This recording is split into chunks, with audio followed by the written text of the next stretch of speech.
Camilla Parker Bowles appears to be caught in a royal storm she likely never imagined would return with this much force. Yes, the palace has weathered scandal after scandal over the years, but this latest chapter feels different. It is not about a gossip column, a stray recording, or another recycled headline from the tabloid machine. According to the account being told here, this is about two senior royals quietly deciding that a reckoning decades in the making may finally be underway. To understand why this moment feels so loaded, the history matters. The easy version of the story has always been simple.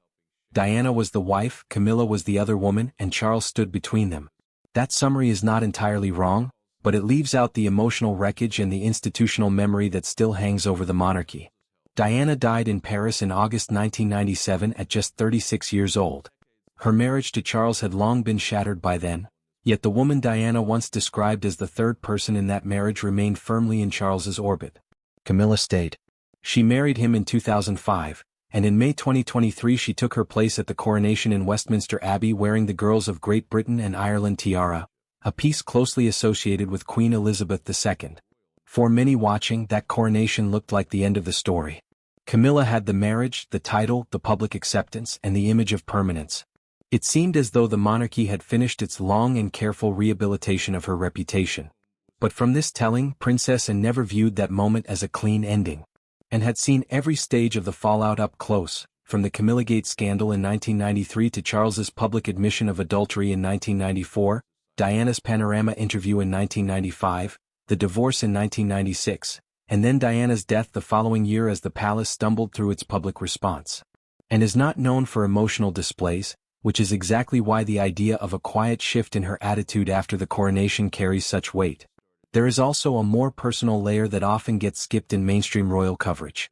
Long before Camilla became Charles's wife, and was reportedly involved in the early 1970s with cavalry officer Andrew Parker Bowles, the very man Camilla would later marry. It was written about at the time, and for Anne, that history was never a melodrama played out in public. It was something stored away, observed, remembered. In this version of events, people close to and do not describe that memory as old heartbreak, but as a private understanding of Camilla's pattern and character. By the time Diana joined the royal family in 1981, Anne may already have believed she knew exactly what kind of dynamic was unfolding. That is what makes Anne such a powerful figure in this account. She is portrayed as the only senior royal who carries both the institutional memory and the personal motive. And the place where that matters most is the Royal Archives at Windsor Castle, deep inside the Round Tower. The archives hold the private paper trail of the monarchy across generations. Letters, diaries, memos, and internal correspondence that could illuminate what was happening behind palace walls as Charles and Diana's marriage collapsed. According to the script, and has been reviewing material from the 1980s and 1990s, not to stage a public spectacle, but to shape how the official version of royal history is remembered. She is not writing a memoir or planning a media blitz. The suggestion is something more lasting, that she is helping determine whose account of that era will endure. While Anne is allegedly working through history, Prince William is said to be handling the present with remarkable precision.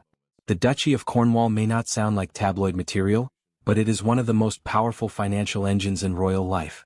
Created in 1337, it encompasses land, farms, commercial property, holiday rentals, mineral interests, and a vast investment structure spread across multiple counties.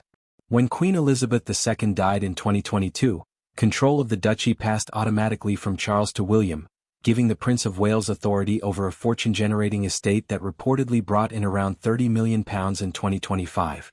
According to this narrative, William moved quickly once that power was in his hands. Annabel Elliot, Camilla's sister, who had worked on duchy-related interior design projects for years, reportedly disappeared from the financial records without ceremony. No public explanation, no dramatic palace split, just a quiet end. The people who came in afterward were said to be figures from William's own trusted circle, not neutral technocrats but loyalists whose ties run directly to him. For royal watchers, the symbolism was hard to miss. The message, if there was one, did not need to be spoken aloud. What makes William's role especially striking is that it is framed not as emotional impulsiveness, but as long-game strategy. He has often been described as patient, careful, and deliberate, and that image fits the pattern laid out here. In 2025, Charles reportedly expanded the authority to grant royal warrants to William and Catherine, a significant gesture because those endorsements are one of the monarchy's clearest tools of public approval. Inside palace circles, such a move would be read as a transfer of symbolic influence. At the same time, the redistribution of patronages after Queen Elizabeth's death is said to have bypassed Camilla in several expected places. Again, no confrontation, no announcement, just absences that became harder to ignore. The same tightening is said to have affected the Parker Bowles circle more broadly. Tom Parker Bowles reportedly stopped receiving certain invitations, while access around Balmoral and other family settings appeared to narrow. Annabel Elliot, already removed from duchy work, was also said to be missing from seasonal events she had attended for years. Piece by piece, the social world Camilla had built around herself over 2 decades allegedly began to thin out. Then came the Sarah Ferguson complication. With Ferguson's name appearing in the Jeffrey Epstein files released by the U.S. Department of Justice, even without evidence of criminal wrongdoing on her part, any association with that branch of the family became politically radioactive. The script claims William's message to Camilla was essentially this: create clear distance or accept the fallout. Whether that conversation happened in exactly those terms cannot be confirmed, but the reported standoff is presented as very real. One of the most telling moments in this account came just before Christmas 2024, when Ray Mill House in Wiltshire, Camilla's beloved private retreat, quietly hit the market and then sold within 48 hours. This was not just another property.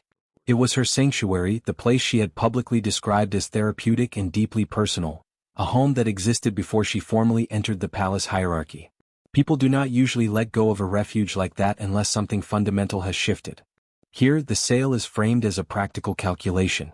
If Camilla once saw Ray Mill as her insurance policy, the one place that would always remain hers, selling it so quickly suggests she may have reassessed her future and decided that financial flexibility mattered more than sentimental security. That future, as described here, is stark. At present, Camilla moves through Buckingham Palace, Clarence House, Sandringham, and Balmoral with all the privileges of a queen consort. But when Charles is gone, much of that world changes overnight. Buckingham Palace, Sandringham, and Balmoral fall to William. Camilla's realistic inheritance, according to the script, would center on Clarence House and Highgrove, both substantial assets but still a dramatic step down from the life she occupies now. The transformation would be severe, from queen at the heart of the institution to widow living within boundaries set by the son of the woman whose pain defined Camilla's public image for a generation. Charles, meanwhile, is portrayed as fully aware of what is unfolding and heartbreakingly unable to stop it. The script says he understands what Anne is doing, understands what William is doing, and even held a long phone call with Anne in early 2025 that resolved nothing. With cancer diagnosed in early 2024 and the demands of the crown still on his shoulders, he is presented as a man without the strength or perhaps the political room to wage a family battle on Camilla's behalf. Most strikingly, he is said not to blame either Anne or William. If that is true, it leaves Camilla without the one shield that might have mattered most. From the inside, that kind of isolation would not necessarily look dramatic. It would look like 100 small decisions that, taken alone, could all be explained away, but together form a clear pattern. Invitations no longer arrive. Patronages are reassigned. Access narrows. Questions are answered with polished procedural language and finality. There is no official accusation to answer, no public feud to challenge, no single act dramatic enough to confront. That is what makes it so powerful. You cannot argue with a pattern when no one is willing to name it. And in the center of it all sits William's unresolved memory of Diana. The image of the young princes walking behind their mother's coffin in 1997 remains one of the most haunting scenes in modern royal history. William has rarely spoken publicly about that pain, but the script claims he privately carried an unshakable awareness that the woman he believed had caused his mother such suffering remained close to his father and would one day occupy Diana's place. Whether every detail of those private recollections can be proven is another matter, but the emotional logic is impossible to miss. The boy who watched that chapter unfold is now the man with control over the monarchy's money, access, and future direction. That is why this story lands with such force. By every conventional measure, Camilla won. She got the marriage, the crown, the coronation, and official acceptance from the institution that once kept her at arm's length. But the deeper battle was never really about Charles. It was always about Diana, and Diana's legacy remains one of the most powerful emotional currents in royal life.